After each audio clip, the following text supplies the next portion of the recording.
Welcome to DT Madness, Chronicles from the Third Life, episode 114, December 9th, 2024.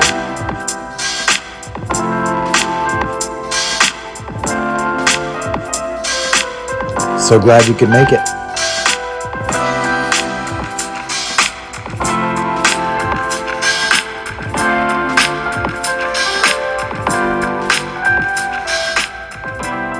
Good Monday afternoon to you. We'll see how the sound quality goes. I've left my earbud pods at school and knew I was going to record today, so I want to go ahead and get it in. But there's an AI feature that always asks me if I want to use AI to enhance the sound quality. Maybe I'll try that out today. I got my glasses. I don't know if I've had them. I may have gotten them before last episode, but been wearing them this week. Gotten pretty used to them in terms of how they affect and make my eyes feel and all that kind of stuff. I'm sunglasses sad, like I'm a sunglasses guy. I'm an Oakley guy, and I like the amber vision type, and I mean, like I've said many times that in terms of possessions that I really do care about is, my Birkenstocks, and which my Birkenstocks are in need of replacement as well, but my Oakleys would be the other thing, and I, they're not prescription. And I, even on Black Friday, I looked up and there were good discounts, like 50% discounts. But even then, it was going to be like $300 for some prescription Oakley sunglasses. And so I just really haven't been wearing them, even driving or anything. Just been using the visor. So a little bit sad about that. I don't like getting smudges on my glasses, and I'm getting better at it. Like I went back and I got them refitted so they were tighter and all that. And I got these little wipes. I ordered some of those microfiber wipe things. They're here. I don't like they're for far away, and so I do have to take them off when I look up close. I've got them off right now, looking at the Google Doc here that I'm kind of going off of. But like if I'm watching TV, that's really the thing that gets me is I now have to tilt my head up a little higher, because if I look up too far, then I'm looking over the top of my glasses and everything is blurry, and like laying on my side is another thing that I noticed. Everything is framed now, and I guess I could get contacts, but I'm not going to take my contacts every time I got to read, So, I know, I'm just getting used to it. I know some of y'all like, I've had glasses since I was 6 years old or whatever, but I haven't. So, I had my first rain experience this morning, walking into school with raindrops getting on my glasses. The dishwasher, opening up the dishwasher after it's done and getting all steamed up. I've had students tell me that my vibe is different after I've got my glasses. People tell me that I look studious, to which I respond, well, I am studious. But anyway, that's my glasses update. I went to the dentist and everything was good. I don't even have any cavities or nothing. I'm in that no cavity club. I'd been 5 years since I'd been, and so the doc was basically just like, you probably just need a cleaning, and that's why it's a little sensitive there on the top left. That's where my gold tooth is. You have to understand, I went to the dentist when I was 16, something like that, 17. And the dude told me, poked around, he's like, oh yeah, you got like 17 cavities. And I'm like, well, let's just deal with this one that really hurts. And I got a root canal, which I don't know if I needed a root canal, really looking back. And I got a gold tooth, which I shouldn't have probably done from the way I understand it now. And I never did go back. At some point I was told I needed to get my wisdom teeth out.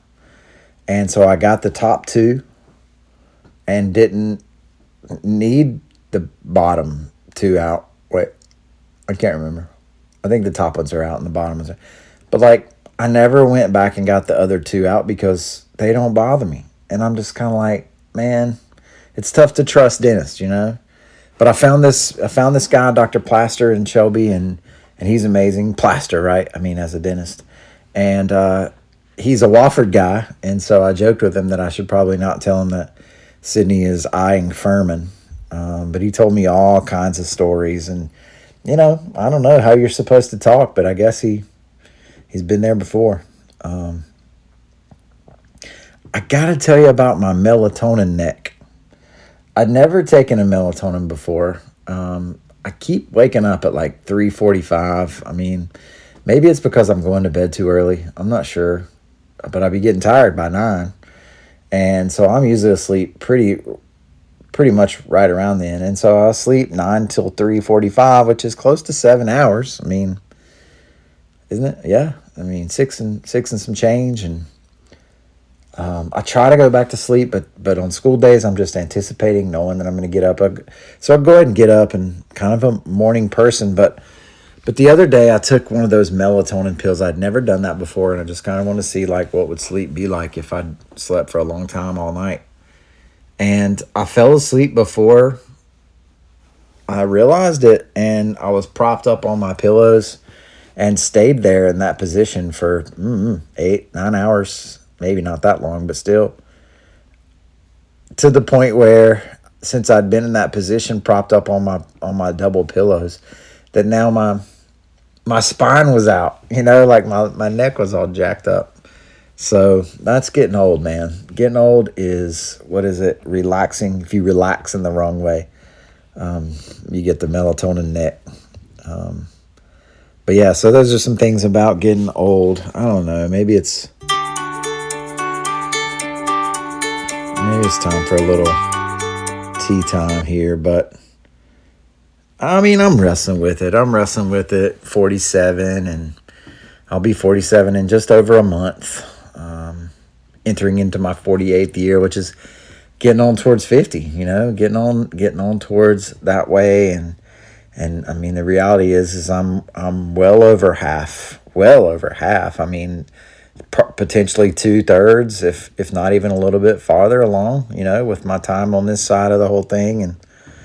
And but that combined with kind of all the things I mentioned last week, like really begin to wrestle with my nervous system in terms of being clear-headed, you know, for the first time really in my whole life for these past 4 years, and after going through therapy with Living Lotus and all that kind of stuff. So I've been wrestling with some things, and I got my journal out. I finally found it at school, and I got my journal out that I had made when I went out west to the Grand Tetons and all that kind of stuff. My first freshman year after my first freshman year at Gardner-Webb, and after we had learned how to canoe in the lake and things like that. And so we went out there, and I had read Zen and the Art of Motorcycle Maintenance. It's one of the books that's foundational for me, Robert Pirsig. And so I was, you know, it's just funny to read this 19-year-old kid searching for beauty, and with a capital B, and wondering about the relativity of beauty versus the absolute. And it's pretty cool, like, to read the thoughts that I was having and how my mind was being shaped, and how I'm still pretty much that same guy.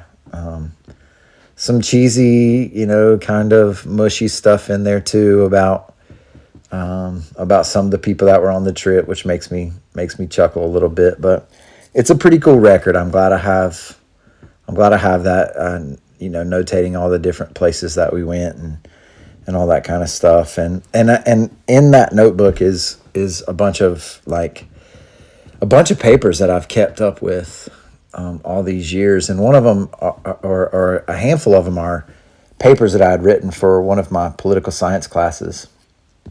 I had Dr. Ann Henderson. Dr. Henderson was brilliant, is brilliant, but she was a young professor at Gardner-Webb, just getting started. You know, she was like Harvard and Yale educated in these ways. She had worked for the UN during the war in Kosovo, maybe some things like this, like a tremendous pedigree, like a tremendous resume. And she was there teaching at Gardner Webb, and was just brilliant. And I didn't have to put forth a whole bunch of effort in most of my classes at Gardner Webb, but this one, in like the first paper, I got a big fat D, and she shredded me apart, and that was fine. But then I kept all these other ones that talks about my trenchant analysis and how my essays were a delight to read in an otherwise mediocre class, all these types of things. And so I kept those, and I like to pull those out and read them once in a while to make myself feel good. I actually found her. She's at a college, Loyola, I believe, in Maryland. And I sent her an email. Hopefully she gets it. I found a bunch of my poems that I had written. I kept a huge poetry notebook that I printed out. Old school printer. I don't think it was a typewriter. It almost looks like that. But a whole bunch of stuff like Robert Frost. I mean, whatever. All the different kinds of stuff. And ones that I had written myself. And it's wild stuff, Like it's like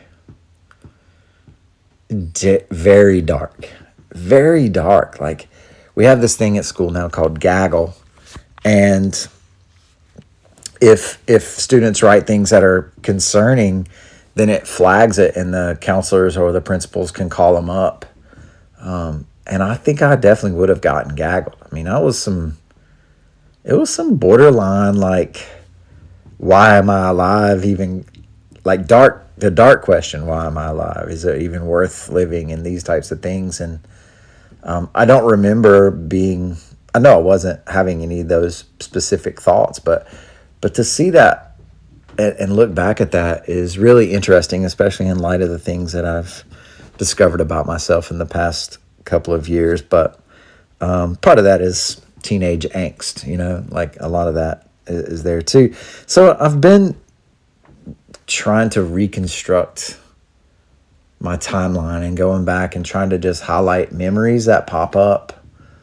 That's tricky. I've talked about my Challenger memory, but working my way through high school and into wrestling with the Davidson person that I was, and I went through a lot of that in my therapy sessions with the Davidson person that I was, because that's a significant event in my life, failing at Davidson, and then there are some years at Gardner Webb that I've been wrestling with the first year there. But then the second year is one that I think I've really locked away. And part of that is maybe the brain cells that went away during that year. But that was a spiral. That was a spiraling time for me before the second life really took hold. And so, again, I'm just trying to reconstruct these timelines and try to put myself not back together. I don't mean to say that I'm in pieces, but it's just been really interesting, and I think it will serve as a good place to launch my book. I've been thinking about it because I'm reading some Nietzsche, Friedrich Nietzsche, and is it Nietzsche? I don't know. And he has this quote that talks about it. Essentially, he's saying that we can lean on community, and that we make community this very virtuous thing. But really, you've consecrated the you, but you never consecrated the I. And I'll be honest, like, I'm just thinking about it now. I actually thought about really wrestling with that word consecrate, and maybe even including it in the title of this episode, but I didn't get that far. But I can definitely lose myself in the community. I was a part of a church experiment, Broad River Community Church, for well over a decade. In the last several years, in the leadership of the whole thing. And we had people here. I talked about that, the fires at DTs and all that kind of stuff. But I know that pretty much all that time I was never really fully present with when all those people were around. But I could get lost in it. I could get lost and not have to wrestle with myself or really with other people. Not to say that there weren't moments in smaller segments, but I thought that was really interesting, and I think that's what I'm doing. I think with the timeline and with the going back and looking at the different journals and all this kind of stuff, that's what I'm working on is the I, is reckoning really with who I am, and coming to grips and consecrating the I. And now I'm going to really have to go look up that word, but I don't know what that does or doesn't mean to you, but in large part, this is a journal of my life, and so somebody henceforth in posterity might want to listen. I'm reading 4 books this week, and with my glasses off, of course. Except for the first one. The first one I didn't have to have my glasses off because it was an audio book, which I'm not an audiobook guy, but Frederick Bachman, who wrote the Man Called Ove, and has this series Beartown. It's Beartown, about some hockey players and stuff like that. Which the Beartown trilogy is just fantastic. Man Called Ova and several other ones like Britt Marie. After I read A Man Called Ove and then I read Beartown, I read everything that Bachman wrote, and he's got a new one coming out this summer that I'm looking forward to. But he's got a short story that's Audible only. And so I did listen to it over the past couple of days. It was a little less than 2 hours. It's called The Answer Is No. It was tough for me to listen to because the female voice reader is, oh man, it was just, I don't know. It was hard for me to take. It really was, like the different voices she would use, and it was grating. I did not enjoy it. The story was meh. I gave it 2 stars, and that's the lowest rating that I've given that I can remember. But yeah. So I'm also reading, as I mentioned, some Nietzsche, and I'm reading Thus Spoke Zarathustra, which is really wild. It isn't what I thought it would be. I didn't know what it was going to be, but I didn't think it was going to be this. I'm not sure what to even classify it as. It's kind of like, I don't know. It's kind of like poetry. It's weird, mystical stuff that I get nuggets out of here and there, but I do enjoy reading it. And I leave it here on the stand in the Nook, and I usually read it in the morning, but I leave it here on the Nook. And so I've got that one going there. And then I'm reading The Age of Acrimony by, I think it's Joe, but it's definitely Greenspan, which is a history post-Civil War Reconstruction era up until the early 1900s about the state of politics during that day. And basically what I'm realizing is what we're going through now is really not that abnormal. In fact, I think he would make the case that what was abnormal was kind of the 20th century that we've lived through most of our lives, where things were fairly stable politically. That turbulent campaigning and vote stealing and all this kind of stuff is just kind of a part of how it's always been. So that's interesting. I'll leave that one at school, and I read it there. I'm about halfway through that one.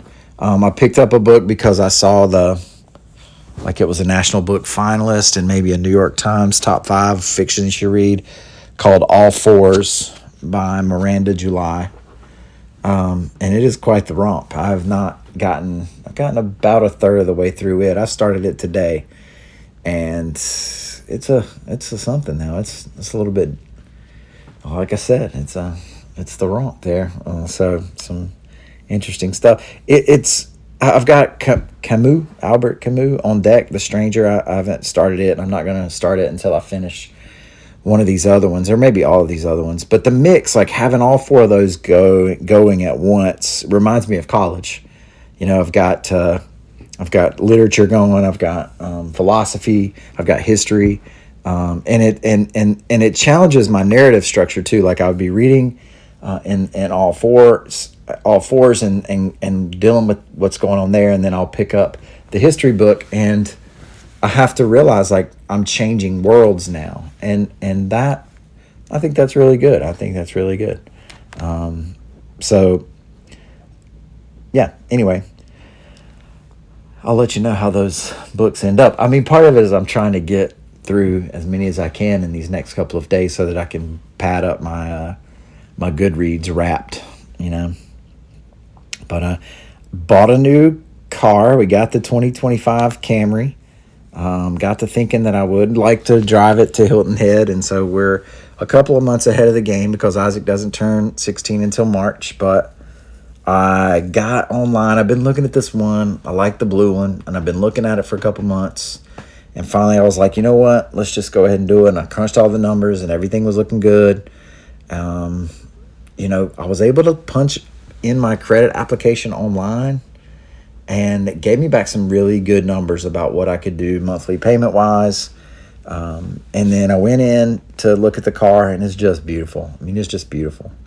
And I had to go do the negotiations. I knew I was going to have to do that with the finance guy, and he was going to try to tell me all these different things. So I talked to my guy Joseph, who helped me out a little bit, and then I got in there, and you know, I talked to him, and he told me what I need, and I know he's trying to get me to, but he did trick me right. And he said, instead of doing 75, do 72, and you'll go, because then I can get you 5.4%, which going in, I knew I was going to get somewhere around 6 3/4.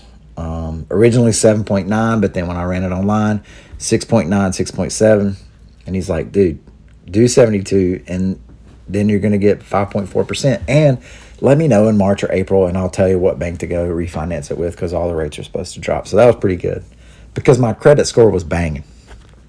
You know what I mean? Like 830. I'm going to say it out loud. And I told my students today, as I was telling this, I was like, look, you know what? That's a pretty strong pickup line. Like, hey, girl, you know what my credit score is? And that works, 830. But it got me down pretty much as low as it can get right now. When we did it and we went out there and I cranked that sucker up, like I pushed the button. I know how to work Camrys. I'm like, hey, what's happening? He said, oh, it's on, because it's a hybrid, and it's slick, man. It really is. It's getting about 42 miles to the gallon so far, and that's through almost a half a tank. But it will only increase as it learns, and as I learn how to really keep it into the eco mode. But so quiet, so smooth, dude. On the way home, it had 7 miles on it. And so on the way home, if you don't know, if you're just picking up, then what we do is we buy a brand new car for our kids when they turn 16, but I get to drive it for 2 years. And then they learn how to drive on the 2012 Camry that we have. And then when they get to be 18, then they get that car. And that's when they can take to college with them. And that's when, you know, I mean, the Camry's going to last them a decade plus. And that, you know, they don't have a car payment to worry about. They don't have any of that stuff to worry about. So it's kind of our way of setting them up. And so this is the last one. This is Isaac's, and he lucked out because the 2025s are all Camrys now. But on the way home, we're driving home, and we get all the way back into Shelby, and I'm driving, and I'm not looking for something that's totally unexpected. And there is a deer in the lane. Apparently it had just been hit. And like, I don't know if you've seen Tommy Boy, but this thing is looking at me just like the one in Tommy Boy. And I mean, I didn't have to swerve. Like, it wasn't like that. Isaac claims it was within a foot. It wasn't quite like that, but it was dadgum way too close for me to be driving on my brand, like just bought. Whew, that was a thing. I'm sure somebody did hit it. Like, that was just crazy. Right up in the lane. Thankfully, it was a 2-lane road. I like the stuff, man. It's got wireless CarPlay.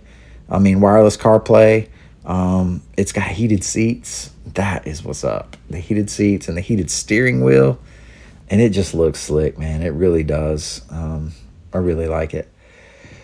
We had Underground Teacher Week last week, which is kind of like we had our own Spirit Week, but we didn't tell the kids about it. And when they asked us what we were doing, we just were like, I don't know what you're talking about. So we had a day where we dressed in all black like spies, and we had a day where we wore different patterns, and like you wear your own favorite band shirt, drink out of something besides a cup. We had some real doozies for that one. I took an avocado lime dressing bottle, but I didn't rinse it out good, so I wasn't really going to drink out of it. It was kind of nasty tasting. And then we did dress up real nice on the last day, so I wore my Grateful Dead sweater with my bow tie. We're doing it again this week. Like the kids actually did the Spirit Week this week, so today was Flannel Lumberjack Day. I wore my DePaul Blue Demon shirt along with my flannel because, as I put on my Instagram story, like nobody works harder than Coach Chris Holtman, who is now the coach for DePaul. And I'll pull for Coach. That's what I do. So I was for Gardner Webb when he was here, and then when he went to Butler, I became a Butler fan, and I had my Butler shirts. And then when he went to Ohio State, I dropped my Butler shirts and picked up some Ohio State gear. And then when he got let go at Ohio State, I let go of my Ohio State gear, and now I'm rocking the DePaul Blue Demons. Tomorrow is Christmas Character Day. Thought about going as Jesus, but I don't know how that would work out. I'll probably just go as a wise man. I got Trey tickets. Trey Anastasia is playing a solo acoustic tour, and so I'm going to go see him at the Peace Center. I'm definitely stoked about that.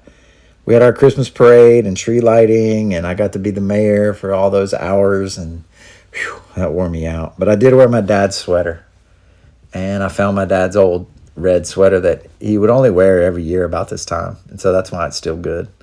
But that was pretty cool with my glasses. I was able to put it on and wear the same shirt he had and kind of look like he did, except for my hair's all kind of salty white now, and his was always jet black till pretty much the end. Sydney dressed up like Elsa from Frozen. I never really watched that movie, but a lady paid her and bought her the dress to come to her 4-year-old's birthday party. And Sydney went, and those little girls, man, they really thought it was Elsa. And they kind of stayed away from her for the most part, but then at the end, the little girl came up to give Sydney a hug, and Sydney had read that Disney princesses don't let go of the hug first. They let the little kid let go first. And the kid hugged her for like 5 minutes. It was crazy. It was awesome. I'm working on the Wordle. I got my streak back to like 15 or whatever. It's sad. It's going to take me so long to get back to 280 or wherever I was at. I realize that it makes me sad when I do the mini crossword and I can get them all when I just go all the way across in it, because I don't get to see the down clues. But man, it's a tough life I live. And I did find some beard oil. It'll be here tomorrow, so you don't have to look anymore. I just thought, if I were, what should I do? I should look it up on GQ. And GQ says that you should get this honest Amish blend of beard oil. It's the only kind this person uses at GQ. And it turns out it's also one of the most cost-effective. So we'll find out. I'm going to be oiling up the beard starting tomorrow, and I'll have to let you know how it goes. Oiling up the beard, consecrating the eye.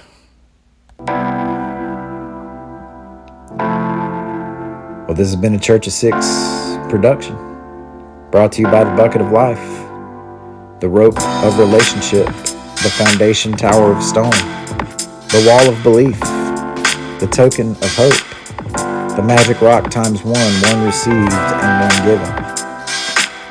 Nothing divine is desperate, and in order to be tried and never seen. May all your circumstances serve to awaken compassion, and as you go, teach peace. Don't forget to believe, y'all, and be live. Grace and peace, my friends.